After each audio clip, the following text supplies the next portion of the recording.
Bueno, pues de nuevo iniciamos otro recorrido, en este caso por Afganistán, país de Asia Central sin salida al mar. Ahmad Durrani fue uno de los padres fundadores de Afganistán en 1747, pero bueno, ya hasta que lleguemos ahí, ¿no? Llamada Ariana o Imperio Durrani, bueno. El territorio actual de Afganistán formó parte del imperio persa aqueménida, del reino helenístico, del imperio persa sasánida. Después de la desaparición del reino helenístico, el país abrazó el budismo y el hinduismo como religiones. Después se vieron desplazadas por el zoroastrismo, tanto Irán como Afganistán. Después se convirtió al Islam en el año 636, ¿no? Con la llegada de Mahoma, bueno, de los musulmanes árabes. La parte oeste de Afganistán formó parte de Irán, que pertenecía a los califas de Bagdad. Y aquí fue su máximo esplendor cultural de Irán. Y también formaba parte de la ruta de la seda. En 977, Sebi-Begin, un vasallo de los samaníes, se estableció como gobernador en la región, dando origen a la dinastía Dillaní. Su sucesor, Mahmud, se independizó, extendiéndose por Afganistán con un cierto esplendor económico en la capital Gafna, ¿no? Que supongo que sería la actual Kabul. Bueno, luego empieza a perder terreno con Jorasán, con la llegada de los turcos selyúcidas, ¿no? Que estos fueron anteriores a los otomanos. En 1220 comienzan las invasiones mongoles que arrasan numerosas ciudades y se establece como consecuencia el dominio de los mongoles de Chegatán. A finales del siglo XIV,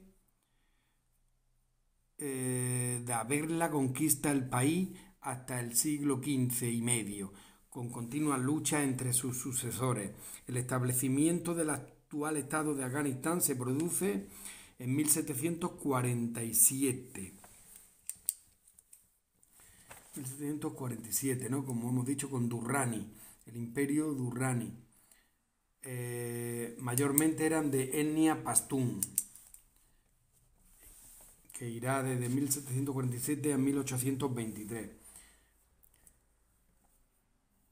Luego quedaría en medio de dos imperios, ¿no? Que en esos momentos eran los gallitos y ascendientes, ¿no? Ya en el siglo XIX, a primero, ¿no? Del 1800, ¿no? Después de la caída de Napoleón, pues surgió expandiéndose el imperio ruso por el norte de Afganistán, y los británicos, que ya dominaban pues parte de la India, Pakistán y Bangladesh,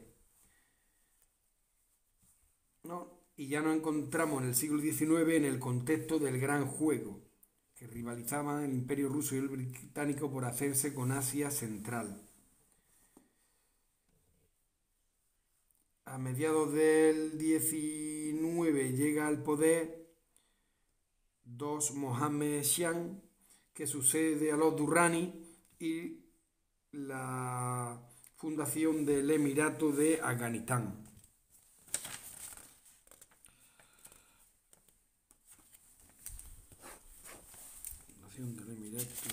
Bueno, esta independencia se ve amenazada, ya que a finales del siglo XIX los rusos y los británicos ya dominaban toda el Asia Central, ¿no? Como digo, los rusos por arriba con Turkmenistán, Uzbekistán, Kazajistán, Tayikistán, y por el sur y el este, pues los británicos, Pakistán, India, Bangladesh. Bueno, más o menos haciendo una esquemilla, pues esto. Está Afganistán, Este es el mar Arábigo, que aquí estaría la península arábiga.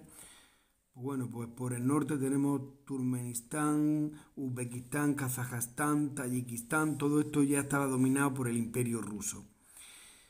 Y por aquí por el sur y el este, la India, que es la más grande, Pakistán, que creo que es esta banda, y Bangladesh y Nepal, todo esto ya era influencia británica.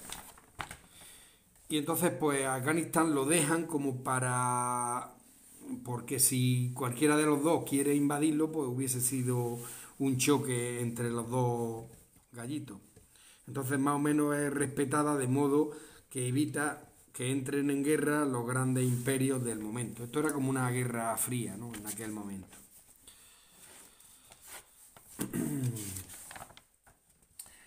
Entonces se crea un corredor, el corredor de Wuhan, que evitó que existiera una frontera entre rusos y británicos, que más o menos estaría aquí este corredor, o sea que se lo darían a Afganistán para que ni ruso en amarillo ni británico en verde tuviesen frontera y entonces evitar conflictos.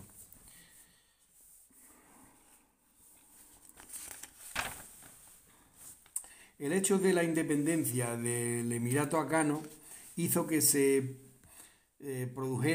concentraran poblaciones multiétnicas, pues procedentes de todos los destierros, tanto de los territorios dominados por los rusos, ¿no? Todos los que no estaban conformes, pues muchos iban a parar a Afganistán, y de los británicos igual, ¿no? Así que pues era una población, como digo, multiétnica: tayikos, hazaras, uzbecos, persas, turcumanos, se unieron a la mayoría pastún del país, formando una multietnia y multicultural claro, que todo esto estaba muy bien, pero que daría origen a conflictos que no pararían y que son heredados incluso después de la formación del Reino de Afganistán, que se forma en 1926.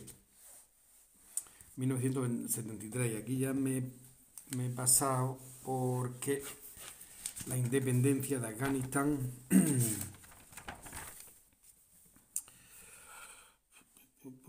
como digo, bueno, hay que decir, el aeropuerto internacional de Kabul data de 1837. Luego empezó la influencia británica en Afganistán. Bueno, aunque estaba en medio, pero los ingleses siempre estaban influyendo más. Hasta ya que en 1919, durante la Tercera Guerra Anglo-Afgana, o sea que había habido 3 guerras de independencia, pues ya consiguen su independencia. Afganistán en 1919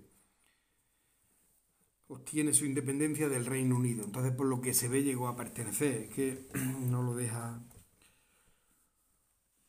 Luego ya en 1929, habíamos dicho, bueno, se crea el reino en 1926, pero ya en el 29 tuvo lugar una serie de revueltas que derrocaron al rey, a Moralak. En 1933 fue asesinado Mohamed Satro y lo sucedió su hijo Mohamed Zahir Shah. Y bueno, que esto es de seguir varios estos, bueno. Vuelvo atrás, bueno. Después de la independencia en 1919 dio lugar a una guerra civil de 1928 entre diversas facciones que anhelaban el poder, ¿no? Es la revuelta esta de la que he hablado, ¿no? En esta guerra civil intervino también la URSS.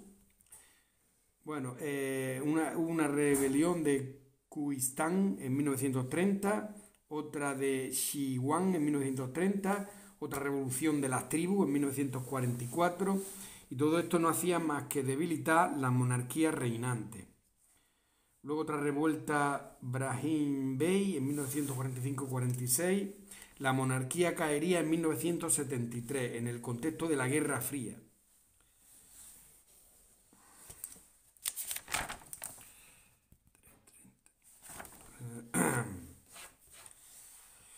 Y bueno, me voy a centrar un poco porque ya en esta fecha aquí iba a ser la guerra afgano-soviética. Era la antesala, ¿no? Que luego se denominaría el Vietnam ruso, más tarde, ¿no? Porque empezó en el 78 y no acabó hasta con la caída de la URSS, ¿no? Hasta en el 89 o 90 que ya se fueron de allí. Bueno, entonces, como hemos dicho, Afganistán era estado colchón entre británicos asentados en India, Pakistán y Bangladesh y los rusos dominantes de los pueblos túrquicos de Asia Central, Tayikistán, Uzbekistán, Kazajistán, etcétera. Era como una especie de guerra fría que se apodaba el Gran Juego. Esto termina a principios del siglo XX cuando la revolución se hace en Afganistán, que se libera tras la tercera guerra anglo-afgana en 1919, ¿no? Como hemos dicho, contemporánea con la revolución rusa. Claro, la revolución rusa fue en el 17, que su guerra civil rusa dura hasta el 21. Pues bueno, con la guerra civil rusa del bando bolchevique victorioso, formándose la URSS, que es la primera en reconocer la independencia afgana, y el cual, como hemos dicho, se convierte en reino en 1929, 26 que diga. Y de aquí ya pega un salto al 1950, porque como ya hemos hablado de estas rebeliones del 30, del 44, etcétera. Y de todas las revueltas mencionadas llega al poder Mohammed Daoud Khan como primer ministro e inicia un acercamiento a la URSS.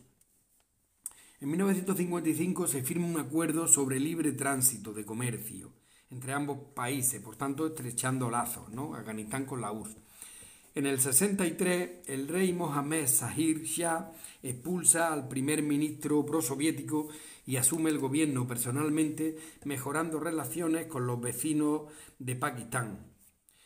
10 años después, Mohammed Dan Shah, ¿no? Este primer ministro prosoviético depuesto, regresa dando un golpe de Estado y aboliendo la monarquía, y se queda de presidente de la República de Afganistán. Y cambia su política acercándose a Irak y a las naciones árabes, desvinculándose progresivamente de la URSS. Y en 1978 un importante dirigente del Partido Comunista Afgano es asesinado por el gobierno, estallando la revolución de Shaur, con varios líderes comunistas que derrocan al gobierno, ¿no? Fundando la República Democrática de Afganistán. Pues considerado como un estado satélite de la URSS bajo un régimen comunista. Taraki, que fue el primero en tomar el poder, pues sus primeras medidas es reforma agraria, separar la religión del Estado e igualdad de derechos entre hombres y mujeres. Los problemas fueron por pugnas de poder entre Taraki y el otro líder de la revolución, Amin, estallando la tensión con un tiroteo entre sus propios guardaespaldas, creo que a finales del 79. Al final Taraki es capturado y ejecutado por partidarios de Amin en 1979, quien toma el poder, acercándose a Pakistán y Estados Unidos, cosa que no gustó en la URSS, quien emprende su ocupación con tropas especiales soviéticas que perpetraron el asesinato de Amin, y a sus guardias de élite en Kabul, justificándolo todo este acto por el Tratado de Cooperación firmado anteriormente con Taraki. A continuación entran 100.000 soldados y 1.800 tanques en territorio afgano para, según ellos, resguardar la paz. Pues aquí ya se resquebraja la sociedad afgana, un fraccionamiento. Unos ven en esta intervención como una amenaza para su fe, ya que el comunismo tiene la esencia atea, que se contraponía con la fortísima identidad musulmana. Y de aquí surgen diversísimos grupos musulmanes, pero que todos tienen en común el anticomunismo, y se forman los mujahidines, un grupo súper diverso, que en su rama sunita está Jamiat Islami, y Teak e Islami, Maquetat al-Haddam, que este era el líder Bin Laden, y en la rama chiita Hezbollah afgano y Harakat Islami. Bueno, voy a quedar aquí y esto lo explico un poco mejor al inicio del siguiente y también veremos a ver la rama sunita y chiita del Islam, a ver eso que significa, eso que tantas veces lo hemos escuchado. Pues venga, nos vamos, ya esperaremos al domingo que viene, será complicado, pero bueno, si no, para el siguiente.